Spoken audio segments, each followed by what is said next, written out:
From Indian Navy to entrepreneurship. Ladies and gentlemen, boys and girls, welcome to another episode of Be Your Own Boss. Our guest this week is Thasveer M Salim, the founder of Media Waves, and Thasveer is an ex Indian Navy artificer. He worked in the Indian Navy for 20 years and then he transitioned into entrepreneurship. And Media Waves is a company that helps small and big brands. And when I say small, even startups and entrepreneurs, solopreneurs, to big brands, including the likes of KFC, uh, McDonald's, BMW, Royal Enfield. Media Waves helps all these companies to with their PR, with their public relations, their press release, their brand presence. So it's a completely different world here. Let's understand from Tasveer how his journey has been and how he transitioned from Indian Navy to entrepreneurship.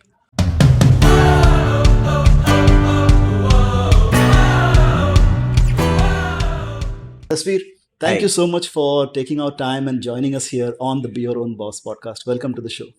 thank you. So, Tasveer, tell us about your story right from the beginning. Let's start with your parents, your siblings. Where were you born?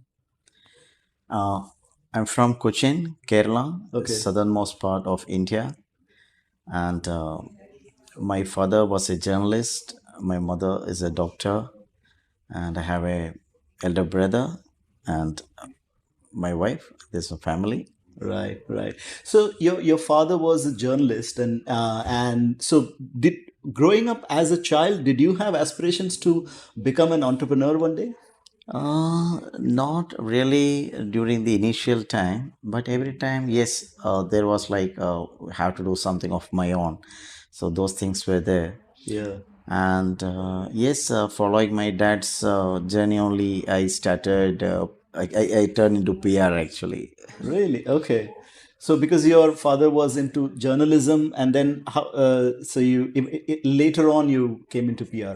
Yes, right. But tell us about that part of your life. Like so, in the beginning, when in school, and then in when you went into further studies in college, what kind of studies did you take up? Okay, so in school, I had my education in St. Anthony's School and St. Albert's High School. Okay. And after that, I joined the pre-degree in science at Bharat Mata College. Was this And also in Cochin? it's Cochin only, in Cochin. Cochin Okay. only. So after the pre-degree, I joined Navy. So we had first the diploma in mechanical engineering. That was the course by the Navy. Right. Then, like later on, like it was a graduation course under the Navy with Cochin University of Science and Technology. That's a BSc in aeronautics. Hmm. So these are my education Okay. in Navy. Right. So after you completed your studies and once you got your BSc in aeronautics, right? Did you work somewhere else or did you join the Navy directly? No, it was like I joined the Navy after Joined that. the Navy. Like so, Okay. after the pre-degree, I joined the Navy. The course was inside the Navy, inside recruitment. Like after the recruitment. Yeah. So I want to go one step back here and understand like how does one get into Indian Navy? This was huge, right? Okay, so I was very fond of uniforms. Like so, in from my childhood, that was one thing which I got craziness of, like the uniform. So in scouting, I was there. I saw from around fifth standard onwards, I was there in the scouting. Then I joined NCC in schools, as well as I was an NCC cadet in college also. I got A certificate and B certificate in NCC. So every time, like there was only one passion that time to join the forces. So and I was like desperately searching in the newspapers, like whenever this advertisement comes. So in the once I saw this advertisement of artificer, I applied and I got selected. Everything is done, but my I didn't get the call letter. Means I passed everything, but somehow like in the merit I lost it. Then Hmm. uh, I took it as a challenge, and after 6 months again, the another test was there. So I applied, and I did all the like I got it after that Yeah. So this you got it the second time. second time, yes. So Brilliant. I was desperately behind that. I Yeah. wanted to be a uniformed person. Yeah. And Navy, as in Cochin, when we used to see the naval people all over, all around in Marine Drive, and also it used to be an ambition. Okay, I Yeah. also want to be in uniform. And while in NCC, and also there we had an advantage. Okay, there are certain like grace marks for NCC certificates and scouting. So I'm a president scout. Also, I received the award from Dr. Shankar Dayal Sharma, then president, during the Wow. scouting. Then NCC also means I attended a lot of army attachment camps and all those. So it was quite a adventurous journey that time, Yeah. and I was so passionate about the uniforms. That's how I could get into the Navy. Yeah. So the white uniform attracted you, and Yes. tell us about that journey of Indian Navy. I mean, 20 years is a very long time. And you spent 20 years in the Indian Navy. How was that life? It was an amazing experience. So 4 years we had training. So normally everywhere it's 3 years training and all. If you see in the colleges or schools, education. So Yeah. here it was a training, like education plus the training was there. And Physical training. yeah, Yeah. everything, Everything. like entire. Wow. So though it was a technical cadre, we had Right. this uh, entire. It's like a normal how a soldier is being trained, and Wow. along with that, the technical training also as a part of that. Right. So 2 years, the 2 years, the basic training was in INS Shivaji, Lonavala, and after that we got the aviation option, and I was transferred to Cochin for the further training. So it Yeah. was home ground. Yeah. So I enjoyed that those 2 years training in there, and yeah, it was a good experience to uh, get to get mingled with a lot of people from different places, Yeah. and that's how it started. And for me, like I attended a lot of NCC camps and scout camps, so it was not a new thing for me to mingle, Right. but for others it was a new thing. Yeah. So this all helped me in the course of journey in the Navy, like Yeah. all those experiences uh, in the NCC and scouts in the schools, from the schools what I got.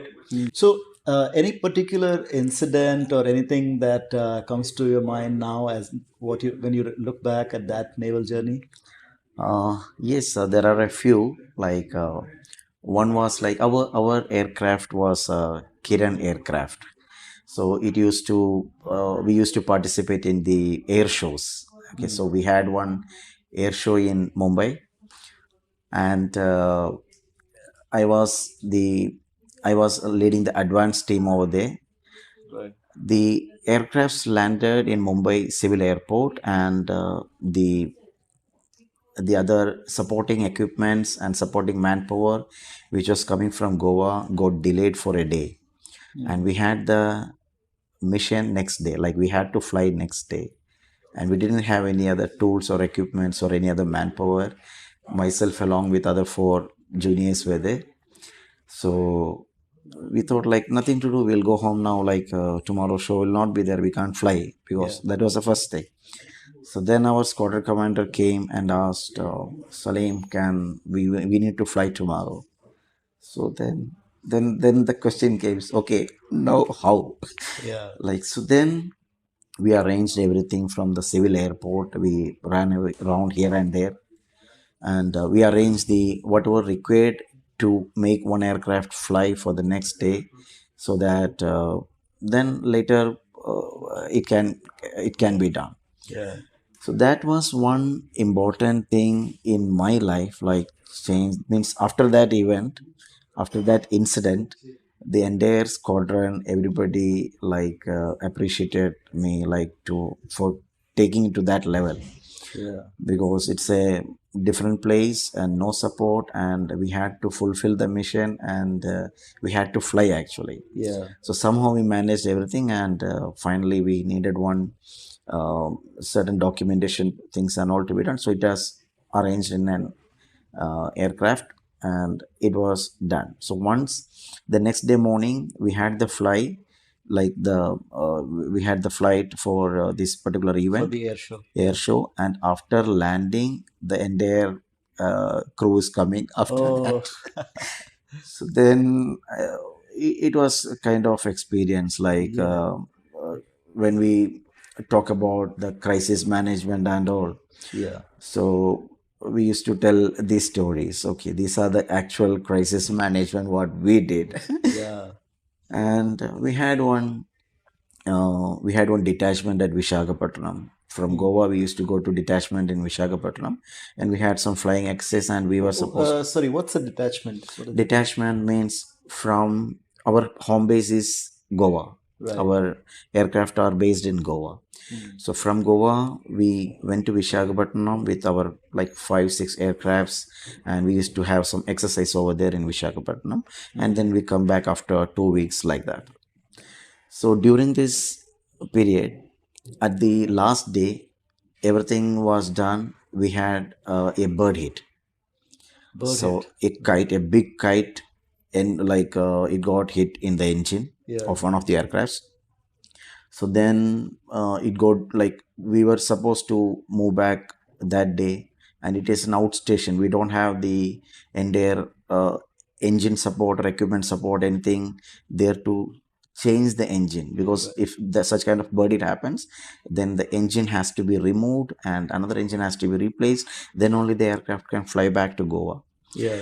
So again, around we waited there for around 7 days. We got the engine and equipments from Bangalore and Goa. Then we did the engine change there in outstation, and we flew back after that after 7 days. Yeah. So this was another experience, like Yeah. during doing something outstation in that way. Yeah.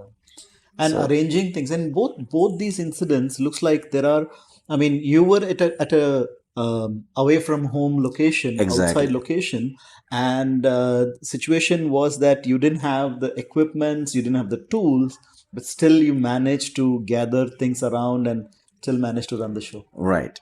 So yes, this was something, and I got a commendation for this particular engine change Yeah. outside the home station, and it was risky, but it was like we could like normally small manual cranes we Yeah. used to do with the manual cranes, but here those kind of cranes were not available. Only the big 50-ton, 35-ton cranes are available, and we have to sling the engine with that. So these all things were risky, but we did it in a very professional manner, and Yeah. that's how. Brilliant. So, you had all this, these 20 years of experience in the Indian Navy. What was your exit point like? I mean, did you resign? Did you retire, or from the Indian Navy? What was your? Okay, so the initial engagement was for 20 years. Okay, And so after 20 years, there is an option whether we can, if we want, we can sign for further years, or you can exit with a pension and other benefits. right. So I wanted to be an entrepreneur, so Yeah, I chose to exit after 20 years of service. yeah, And being an artificer, our promotion were also so fast, and it was almost like uh, the max that the topmost rank we reached by the time which we can reach. yeah, yeah, So, and 20 years is a good time to serve. yeah, So I thought of like, okay, yeah, almost maximum numbers of our classmates retired yeah, after 20 years. And yes, I wanted to be an entrepreneur, so I decided, okay, 20 years is good for me. And after yeah. that, with this vast experience, I will take to the next level. And then, if you don't mind me asking, how old were you when you retired from the Indian Navy? Okay, so 37. 37. Okay, that's definitely a So very, I joined in yeah. 17 years Right, in Indian right. Navy, and during my pre-degree, after my pre-degree. Yeah. So Wow. then 20 years, at Yeah. the age of 37, I retired. Okay. And talk us through that thought process of like when you quit, you wanted to become an entrepreneur, you wanted to do something on your own, right? And what was your plan, and what did you have in mind at that time? So before that, like when I put the papers, like when the discussions were going on, Yeah. so when so that time my father was there, so father used to like advise me. There is an option that you can sign further, like say, Yeah. so till superannuation. So all they were like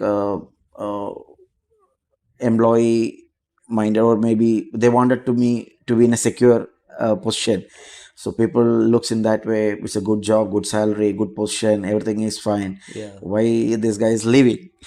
So then I used to convince them like see, these all things are still there, and I'll be enjoying a pension and I can do much better. And there are a lot of things that I can do. That's what I always feel like, or not only restricted to here.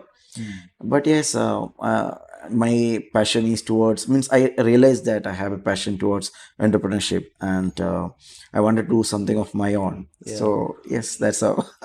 Hmm.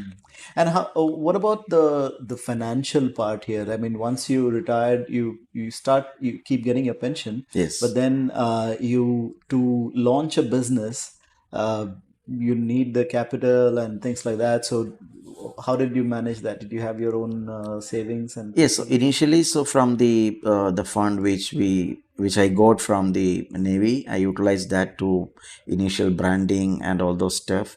Right. And then gradually it picked up as it was a PR, so I was doing my own PR. Yeah. So I utilized that, and in that time we did like started with the PR, then the advertising part, then the events. So it went like that. Right. And now I mean, if I understand right, when you were in the Navy, you did not have the experience of organizing events or doing PR or advertising. World is completely different from the Navy world, right? So how did you like get started? How did you educate yourself in that field Okay, of? so that I learned from my father only. So Mm. whenever like I used to get time, or when I'm on leave that times, I used to assist him. I used to go with him for the press conferences. I never know what is a press conference, but I used to watch him. I used to sit in the registration desk with him. Whoever the media is attending, I used to write their names and support him. Yeah. And I used to understand like, okay, how he's working, what kind of press conference is going on. Mm. So then he started the PR for BMW actually that time. And uh, this I used to be the mediator who talks in Hindi with these guys. So, Yeah. and my dad was a short-term bird person, and if they try to tell something, he just disconnect the phone and he won't talk again. So these guys used to call me then, Tasveer, you please speak to your father, we need this to be done, but I don't know, uncle has taken in the wrong way, this that. Yeah. So then I used to understand what exactly they need, and I used to communicate. And at the end of the day, like he's so professional, he do the things his way. Yeah. But again, the company or corporate has their own things to follow. So I used to mediate actually. Got it. That's how I started getting into the things.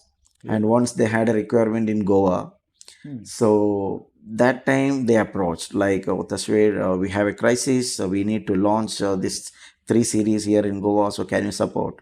Hmm. So that's how like I took the first step, BMW. BMW. So then we did a grand launch there in Goa, and suddenly the word spreaded.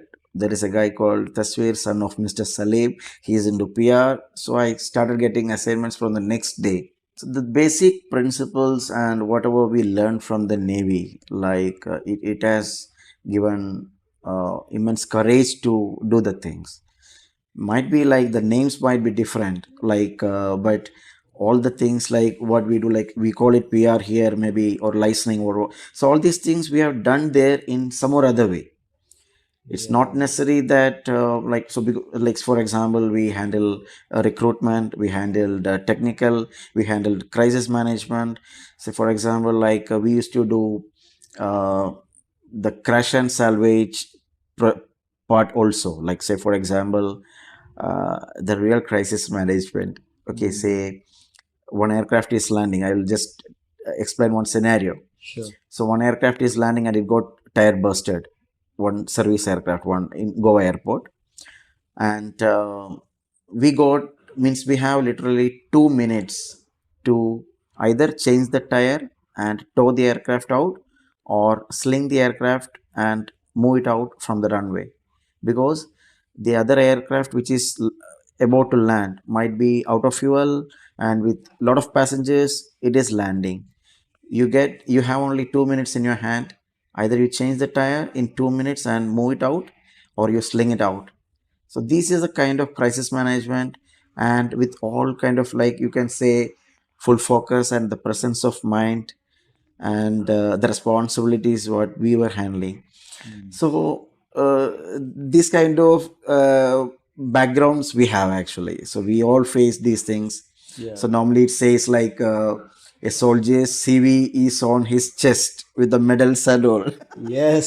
So it's something like that. So the Yeah. experience is totally different, and Navy taught us all the lessons, Mm. what all things to do, what not to do, how to do a PR. Means that's how, like I told, when it was a non military aviation base at Mumbai, and we have to get the things through civil works. How you know how the civil world works than the military world. Like so, military everything is got disciplined and it's like only one order. But in civil, if you go to any place, they will make you run around. So licensing those things is a kind of PR.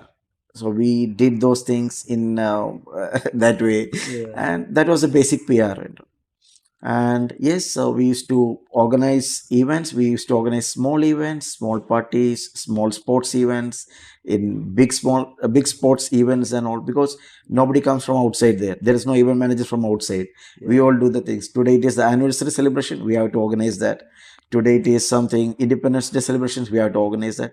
So these kind of organizing skills, and we used to have the this kind of decision making Yeah. when yeah. So the Navy taught you all the required skills and Exactly. qualities that are required for a business, right? You Right. just and it kind of prepares you. So you can also, in a way, look at this 20 years as 20 years of training in the Indian Navy, No doubt. right? And so once you started getting clients and this was you were based in Goa at that Goa. time. So when did you transition and move to Dubai, and how did Media Wave? Okay. So everything was going good. Yeah. Media Waves was on its peaks. International events. We did events in Sri Lanka. We did event in Dubai. We within 3 4 years we had a good expansion across all horizons, and we started International Fashion Week Goa. So as I told, the clients' requirements, and they wanted us to enter in advertisement to support them. We had started advertising. We started events for the clients, and Mrs. Goa we started. Still we are doing that. So that's our page, and International Fashion Week Goa is our event. Then these kind of events we started for our clients, and then most almost like 6 7 seasons we did continuously. So we were at the peak. We went to Sri Lanka in Colombo. We did a fashion event there with 12 Sri Lankan designers and all. We came to Dubai. We did an event here. So Mm. all these things were happening. Everything was good. More projects were coming. More international projects were coming. So that time we were affected with the pandemic. Mm. And when the pandemic hit, as you know, the events were the first things to shut down. Not more than 12 people, not more than 15 people. Everything turned to Zoom. So it was a hard time. We had to shut down all the operations, and so there was no point in staying in Goa. I came back to Cochin. Everything is online. Zoom meetings, press meets I changed to Zoom Meet. No press release, everything on email. No launches happening. Literally, no events were happening that time. Yeah.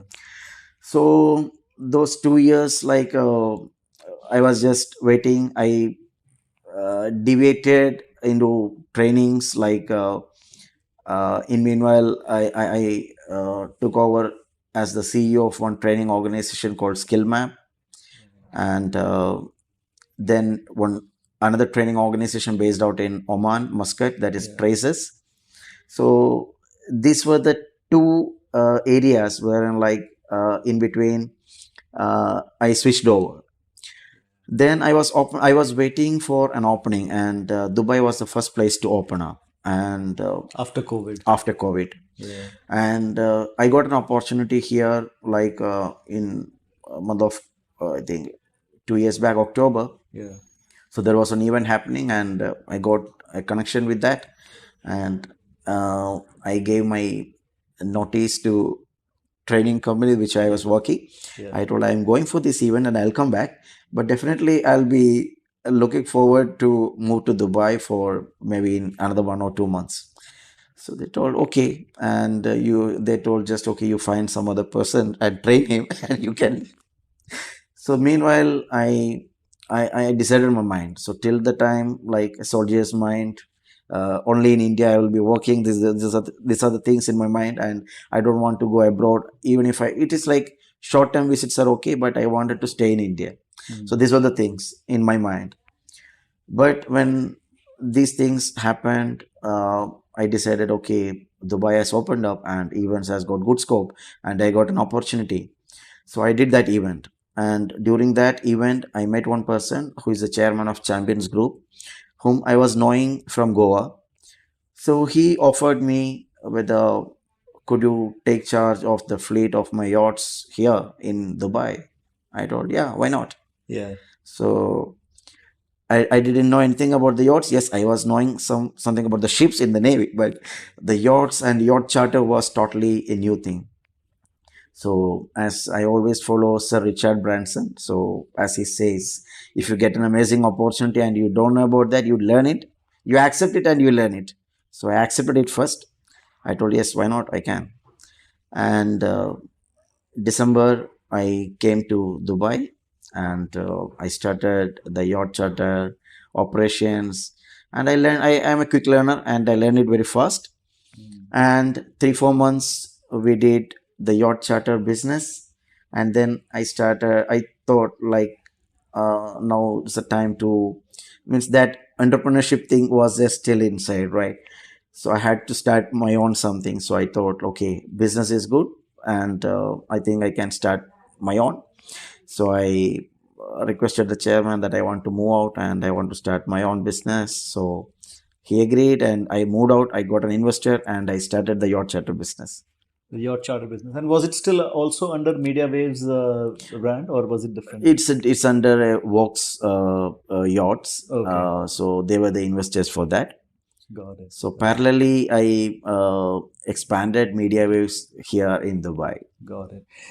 This is an important question here, which is, for people who want to start a business and they have an idea, but they need an investor to back that business and support, right? Without there are certain businesses that you can't do without an investor. Right. So, can you tell us about like how you went about preparing your presentation or whatever? How did you go about meeting the investors? How did you Okay. find the investors? Right. So it was only like I just went to one investor and I got the investor, and it was basically my confidence. Like, see, what I believe is that it was just my confidence on I can run the business, and because the other person was also not knowing anything about the yachts, and I am also very new in the sense 3 to 4 months only experience I have, but the confidence which I shown and how I can make revenue out of that,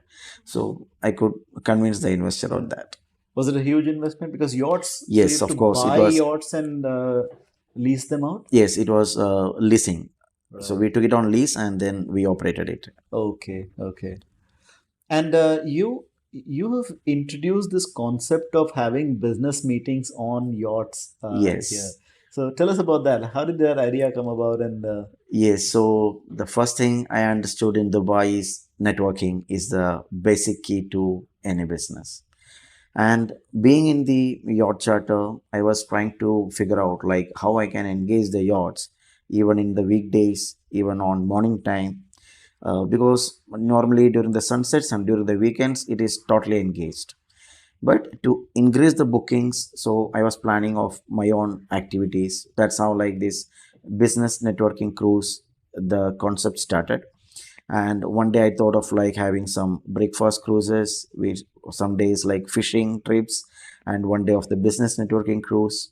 So like that I experimented all these things. We did breakfast cruises, we did fishing trips, we did networking cruise, we did training on yacht, like training program, shifting the training programs to the yachts.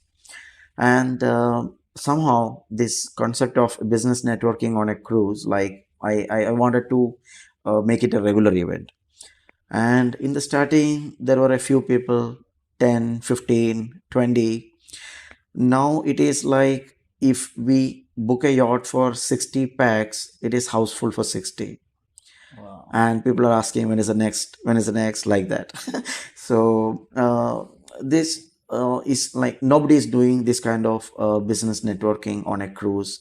And people are bored of doing it in a hotel, or and here it is like one is the yacht cruise, one is networking. Both are like interesting for the people, so they Right. choose yachts rather than any hotels. If any Yeah. business meetups are happening or network meetings are happening, they choose, okay, this is a good place to have a good Yeah. networking. And how expensive is it compared to having a regular meetup in a hotel? Okay, so I don't compare with any, but I'll tell like, so in my cruises, like in sometimes it is 99 per head, sometimes it is 149 or 199 per head. Wow. So sometimes it's with dinner, or sometimes it's with soft drinks and snacks. Right. So basic idea is to have a networking platform, and so that as I told, like 60 people are coming, so it's a good numbers. Yeah. Yeah. That's a brilliant thing to have. So it's like having a business meeting with an experience, with a different kind of experience here in the on the yacht. Yes. Brilliant. Um, when you look back at your journey, and um, as an employee, or not really an employee, but then as a soldier in the Indian Navy, versus your role as an entrepreneur, as a businessman, what do you think is the biggest difference between the two? The difference is the risk. Risk. Yes. Being a soldier, of course risk is huge, but still like on the other hand, everything is like you can say uh, it's a stable one, you can say, like say financially or other activities and all. But when it comes to business entrepreneurship, yes, it's always ups and downs are there, graph is like Yeah. waves. But yes, so far it's been so good. Mm. uh, Ups and downs were there, and a lot of different people, different attitude, different lessons we learned. Yeah. A lot of times burned hand, but yes, it's a learning process. When things get tough in business, what's your way of managing yourself? Okay, so this is again an interesting thing. So in navy, so I was termed as a angry young man character. Okay, like so I used to argue a lot, like let it be any senior or superior. If I am right, I used to argue, and like that was my attitude there. And when it comes to PR, when it like after the transition in PR, I learned like to like you say to be more of listening. And so I left that angry part. And now people call me like as a captain cool after MS Dhoni. He's means amidst of all these pressures I handle very smoothly. So let it be any events, let it be any high press conferences or anything, Yeah. so I used to handle very smoothly. So How did that change happen? seriously, even I don't know, but maybe when it came to PR, so the way, see, it was like when dealing with the corporate and all, it was totally different. So I restricted myself to not to take out the other face, Yeah. but trying to be more smoother, and I got transitioned that way. Yeah. And so it's like, looks like, coming into a new environment gave you that opportunity to change yourself, because Exactly. it's a new world. You're creating a new image here, Yes. and you built. See, there in defense, it is something like that. Somebody gives you an order, you have to follow. You give an order, they will follow. So it's as simple as that. But here it is like you cannot be so adamant to anyone, and you have different clients, and it's client handling. So we learned all these things actually gradually while working with them. Yeah. Yes. So, having experienced both sides of this, right, what would be your advice for people who are just getting started, or people who are working right now and want to become an entrepreneur? They want to get started in business. I always promote or recommend entrepreneurship rather than employment. Entrepreneurship can create a lot of opportunities, and as Dr. APJ Abdul Kalam used to say, like if India has to be a developed country, it will be through entrepreneurs only. And it's the world is also like that. Yes. So, and only entrepreneurs can create those kind of opportunities, like in that way. So, yes, and people should think like there are a lot of things like some people get into the business, but after some time they feel, oh, it's not my cup of tea. I have to go back to job, employment, and all. Yes, it's entrepreneurship is not a cup of tea for everyone. There is risk involved, and consistency is required. That is main thing. So that is one part. Like I could share with the everyone. Like yes, consistency is the key. Yeah, consistency. Yeah. Looking at your journey as first as an Indian Navy, and then into as a businessman, the transition that has happened now, who would you like to give the credit to for your success? My father. So because like I learned almost all the things from him only. The way he used to handle the clients, like and all the PR, what he has. So from there, and the support what he gave. So and taught me all these lessons. Yeah. And if there are people like the audience who are listening right now, people who would like to benefit from the services that you provide, which is having a meeting in the yacht or the PR agency with Media Waves, what's the best way to reach out to you? Okay, so I am available on Insta, on LinkedIn. Uh, I am available on social media, and Okay. I respond immediately on WhatsApp. So Definitely. So we can include the links of your Instagram and LinkedIn profile on in the show notes, if sure, you're okay sure, with that. sure. Yeah. So in the description for YouTube, and the show notes for the podcast will include the description. Will include the links of your profile, so people can reach out to you. Right. And one final question before we wrap up here: how was your experience being on the Be Your Own Boss podcast?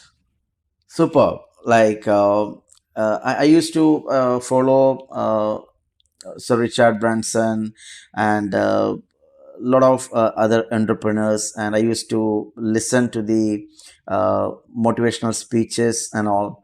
So these kind of inspirational podcasts are always good for entrepreneurs. Like even in my status, I always quote, "It's not over until I win." It's a story of Les Brown. So I used to listen to them. So these kind of podcasts can always inspire when you are down. You will get some message from some or other quotations or motivational speeches. I have a world record also uh, on 24 hours social media campaign we did on uh, during the COVID time. It Yeah. was like we shall overcome, and including Shiv Khera, Dr. Sandosh then Dr. Commander Abhilash told me. So all these people were a part of that. So while starting this program, like while starting this World Cup activity, sorry, this World Record activity, so everybody was skeptical whether what is he going to do, is it happen or will it happen or not. So again, there was a quotation came across like Michael Jordan's, like some people watch things happening, and some people make things happen. So such kind of messages you will get from the podcast, and some sparks you will get. Yeah. Yeah, and this is why I'm doing this as well, so that there are someone somewhere might get inspired by your story, and your story is definitely is helpful for people to learn from. And then like you said, this one line, I mean, who knows, someone watching this right now may be going through a tough time, and then this one line that you just said can be their saving grace, and it can turn around their life, right? Hopefully. Well, Tasveer, thank you so much for taking our time and sharing your journey with us, your story with us. It was such a wonderful conversation. Thanks for coming on the show. Thank you. It's been a pleasure to be a part of Be Your Boss, and thank you for having me here. Thanks a lot. Pleasure is all mine. So, ladies and gentlemen, boys and girls, that was Thasveer M Salim, the founder of Media Waves, and you've been watching and listening to Be Your Own Boss.